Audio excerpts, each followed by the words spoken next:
Everybody asking how we doing, say we good. Don't need no one to tell me how to live just like they would. It ain't their business, but they in it, I don't know why. Revolved around my life after I found another.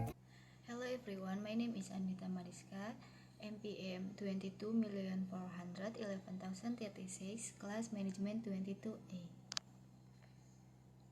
Konsep dan paradigma entrepreneurship, kreativitas, dan keinovasian dalam kewirausahaan startup, bisnis model, tim foundation. Konsep dan paradigma entrepreneurship. Terdapat 3 poin: konsep dasar kewirausahaan, paradigma kewirausahaan, dan pentingnya kewirausahaan. Konsep dasar kewirausahaan. Kewirausahaan didefinisikan sebagai tindakan yang tidak umumnya dilakukan dalam kegiatan bisnis rutin, tetapi merupakan fenomena yang muncul dari aspek-aspek kepemimpinan. Ini menunjukkan bahwa kewirausahaan bukan hanya tentang bisnis, tetapi juga tentang kepemimpinan dan bagaimana individu atau organisasi dapat mengambil inisiatif untuk mencapai nilai. Kewirausahaan juga dianggap sebagai jabatan antara masyarakat secara keseluruhan, khususnya aspek ekonomi masyarakat dan lembaga-lembaga yang berorientasi pada keuntungan. Ini menunjukkan bagaimana kewirausahaan dapat memanfaatkan sumber daya ekonomi untuk memenuhi kebutuhan ekonomi masyarakat. Paradigma kewirausahaan. Paradigma kewirausahaan mencakup pengambilan inisiatif, pengorganisasian kembali mekanisme sosial ekonomi untuk mengubah situasi dan sumber daya menjadi suatu yang menguntungkan, dan penerimaan risiko atas kegagalan. Ini menunjukkan bahwa kewirausahaan bukan hanya tentang menciptakan nilai, tetapi juga tentang bagaimana individu atau organisasi dapat menghadapi dan mengatasi risiko. Robert C. Restart mendefinisikan kewirausahaan sebagai proses dinamis penciptaan kekayaan. Kekayaan ini dibuat oleh individu yang mengambil risiko besar dalam hal ekuitas waktu dan atau komitmen untuk memberikan nilai untuk produk atau layanan tertentu. Produk atau layanan tersebut mungkin baru atau unik, tetapi nilai harus ditambahkan oleh kewirausahaan melalui pengamatan dan alokasi keterampilan dan sumber daya yang diperlukan. Pentingnya kewirausahaan. Kewirausahaan memiliki peran penting dalam menghadapi perubahan global dan tentang ekonomi, seperti yang dialami oleh Indonesia dengan fokus pada penerapan teknologi terkini dan investasi pada tenaga kerja. Kewirausahaan dapat membantu meningkatkan produktivitas, efisiensi, dan efektivitas perusahaan. Namun kebijakan dan cara pandang yang berfokus pada penerapan teknologi terkini dan investasi pada tenaga kerja telah menimbulkan kebijakan yang menyebabkan pemutusan hubungan kerja dan peningkatan jumlah pengangguran. Kewirausahaan dengan definisi dan paradigma yang komprehensif menjadi kunci untuk menciptakan nilai, mengatasi risiko, dan menghadapi tantangan ekonomi dan sosial. Pendidikan kewirausahaan yang komprehensif dan inovatif menjadi kunci untuk mempersiapkan generasi muda untuk menghadapi tantangan dan peluang di masa depan. Kreativitas dan keinovasian dalam kewirausahaan. 1. Kreativitas dalam kewirausahaan itu menemukan peluang baru, inovasi produk dan layanan, pemecahan masalah, mendorong pertumbuhan, dan diferensiasi dari pesaing. Yang kedua, ada inovasi dalam kewirausahaan, yaitu pengembangan produk dan layanan baru, proses bisnis yang efisien, adaptasi terhadap perubahan, dan kolaborasi dan jaringan. Kreativitas dalam kewirausahaan. Menemukan peluang baru. Kreativitas membantu pengusaha untuk melihat peluang di mana orang lain mungkin tidak melihatnya. Ini bisa berupa ide, produk, atau layanan baru pasti yang belum tersentuh atau cara-cara baru untuk memenuhi kebutuhan pelanggan. Pemecahan masalah. Kewirausahaan sering sekali berhubungan dengan menemukan solusi untuk masalah yang ada dengan berpikir kreatif. Pengusaha dapat menemukan cara-cara baru untuk mengatasi hambatan dan menciptakan nilai bagi pelanggan. Diferensiasi dari pesaing. Dalam lingkungan bisnis yang kompetitif, kreativitas membantu bisnis untuk bersaing dengan cara yang unik. Ide-ide kreatif membantu bisnis membedakan diri mereka dari pesaing dan menarik perhatian pelanggan. Inovasi produk dan layanan. Kreativitas memainkan peran penting dalam menghasilkan inovasi produk dan layanan. Ide-ide kreatif mengarah pada pengembangan produk yang lebih baik, layanan yang lebih efisien, dan pengalaman pelanggan yang lebih baik. Mendorong pertumbuhan. Bisnis yang mampu berinovasi dan berkreativitas cenderung memiliki peluang pertumbuhan yang lebih besar. Ide-ide baru dapat membantu bisnis untuk memperluas pasar, menjangkau pelanggan baru, dan meningkatkan pendapatan. Inovasi dan kewirausahaan. Mengembangkan produk dan layanan baru. Inovasi adalah proses mengubah ide kreatif menjadi produk atau layanan yang bermanfaat dan bernilai. Ini melibatkan penilaian, pengembangan, dan implementasi ide-ide baru. Proses bisnis yang efisien. Inovasi tidak hanya terbatas pada produk atau layanan, tetapi juga mencakup cara kerja sebuah bisnis. Pengusaha inovatif mencari cara-cara untuk meningkatkan efisiensi operasional, mengurangi biaya, dan meningkatkan produktivitas. Adaptasi terhadap perubahan. Lingkungan bisnis selalu berubah dan inovasi kemungkinan berpengaruh pengusaha untuk beradaptasi dengan cepat. Bisnis yang inovatif dapat menyesuaikan strategi mereka dengan perubahan pasar, teknologi, dan kebutuhan pelanggan. Kolaborasi dan jaringan.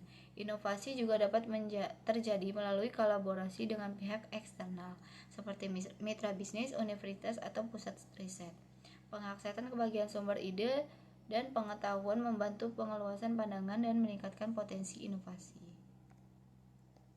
Startup adalah istilah yang digunakan untuk mengembangkan bisnis yang baru mulai didirikan dan seringkali beroperasi dalam fase pengembangan atau pertumbuhan awal. Biasanya startup ini didirikan oleh satu atau beberapa orang yang memiliki ide atau konsep baru untuk produk atau layanan yang belum ada di pasar, atau mereka ingin menyediakan solusi yang lebih baik untuk masalah yang ada. Ciri-ciri dari startup. 1. Inovatif dan berorientasi pada solusi. 2. Pertumbuhan cepat. 3. Bisnis berbasis teknologi. 4. Model bisnis yang disruptif. 5. Berorientasi pada pasar. 6. Fleksibel dan adaptif. Yang pertama itu inovatif dan berorientasi pada solusi. Startup sering muncul dengan ide atau konsep baru yang inovatif. Mereka berfokus pada solusi untuk masalah yang ada atau menciptakan produk atau layanan yang belum ada sebelumnya. 2. Pertumbuhan cepat. Salah satu tujuan utama dari sebagian besar startup adalah pertumbuhan yang cepat. Mereka ingin memperluas pasar mereka, menarik lebih banyak pelanggan, dan mencapai skala yang lebih besar dalam waktu yang relatif singkat. Yang ketiga, bisnis berbasis teknologi. Banyak startup beroperasi dalam industri teknologi seperti perangkat lunak, aplikasi mobile, e-commerce, atau teknologi medis. Mereka sering menggunakan teknologi sebagai inti dari produk atau layanan mereka. Model bisnis yang deskriptif. Startup seringkali mengurangi modal bisnis yang berbeda atau deskriptif yang menantang status di pasar. Contohnya adalah model bisnis pelanggan, pembagian ekonomi, atau pakaian teknologi black hand. 5. Berorientasi pada pasar. Startup berusaha untuk memahami pasar mereka dengan baik. Mereka melakukan riset pasar yang cermat, berinteraksi dengan calon pelanggan, dan berusaha untuk memenuhi kebutuhan serta preferensi mereka. Fleksibel dan adaptif. Lingkungan startup sering dirubah dengan cepat. Karena itu, startup perlu menjadi fleksibel dan siap beradaptasi dengan perubahan pasar, kebutuhan pelanggan, atau teknologi baru. Model bisnis. Model bisnis adalah kerangka strategi yang digunakan oleh sebuah perusahaan untuk menciptakan pengiriman dan menangkap nilai dari pelanggan. Ini adalah cara pengusaha merancang cara kerjaan untuk mencapai tujuan finansialnya, memenuhi kebutuhan pelanggan, dan membangun keberlanjutan jangka panjang. Ada berbagai jenis model bisnis yang digunakan oleh perusahaan tergantung pada industri, pasar, dan tujuan bisnisnya. Model bisnis EUMU. Penjualan langsung, pelangganan premium, pendapatan berbasis iklan, advertising based, marketplace, dan model premium marketplace. Penjualan langsung. Model bisnis ini melibatkan penjualan langsung produk atau layanan kepada pelanggan tanpa perantara. Pelanggan membayar harga yang ditetapkan oleh perusahaan untuk mendapatkan produk atau layanan tersebut. Berlangganan subscription. Pelanggan membayar biaya pelanggan reguler untuk mendapatkan akses terus-menerus ke produk atau layanan. Contoh yang populer adalah layanan streaming video atau musik, perangkat lunak, pelanggan bulanan, dan layanan berita digital. 3. Premium. Model ini menawarkan produk atau layanan dasar secara gratis kepada pengguna tetapi menawarkan versi yang lebih canggih atau fitur tambahan dengan biaya pelanggan. Penggunaan dapat meningkatkan ke versi premium untuk mendapatkan manfaat tambahan. Pendapatan berbasis iklan advertising based. Perusahaan menawarkan produk atau layanan secara garis kepada pengguna, namun mendapatkan pendapatan dengan penampilan iklan kepada pengguna. Model ini umum digunakan dalam situs web, aplikasi, dan platform media sosial. Marketplace. Platform yang memungkinkan penjualan dan pembeli untuk berinteraksi langsung. Perusahaan mengambil komisi atau biaya transaksi dari setiap penjualan yang terjadi melalui platform contoh termasuk Amazon, eBay, dan Airbnb. Model premium marketplace, gabungan antara model premium dan marketplace, di mana platform memberi layanan dasar secara gratis kepada penjual dan pembeli tetapi menawarkan fitur premium dengan biaya. Team Foundation. Landasan tim mengacu pada prinsip-prinsip dasar yang mendasari kerjasama dan kinerja tim yang sukses. Ini adalah fondasi yang dibangun oleh anggota tim untuk mengatasi bahwa mereka dapat bekerjasama secara efektif, produktivitas, dan harmonis. Landasan tim yang penting untuk diperhatikan itu komunikasi yang terbaik dan jelas, percayaan dan pengantungan tujuan dan visi-misi bersama, kerjasama dan kebukaan, pembagian tugas yang jelas, dan kemampuan mengelola konflik. Komunikasi yang terbuka dan jelas. Komunikasi yang baik adalah kunci untuk keberhasilan tim. Anggota tim harus bisa berkomunikasi secara terbuka, jelas, dan teratur. Kepercayaan yang ketergantungan. Anggota tim harus mempercayakan satu sama lain dan memahami bahwa masing-masing memiliki peran atau yang penting dalam mencapai tujuan bersama. Tujuan dan visi bersama. Tim yang sukses memiliki pemahaman yang jelas tentang tujuan bersama dan visi yang ingin dicapai. Kerjasama dan keterbukaan. Kerja tim efektif membantu kolaborasi dan keterbukaan. Anggota tim harus siap bekerja sama, berbagi pengetahuan, keterampilan, dan pengalaman. Pembagian tugas yang jelas. Setiap anggota tim harus mengetahui tugas dan tanggung jawab mereka dengan jelas. Hal ini membantu menghadiri tumpang tindih. Kemampuan pengelola konflik. Konflik dalam tim adalah hal yang normal tetapi penting untuk mengelolanya dengan baik. Sekian, terima kasih. Wassalamualaikum warahmatullahi wabarakatuh. Everybody asking how we doing, say we good. Don't need no one to tell me how to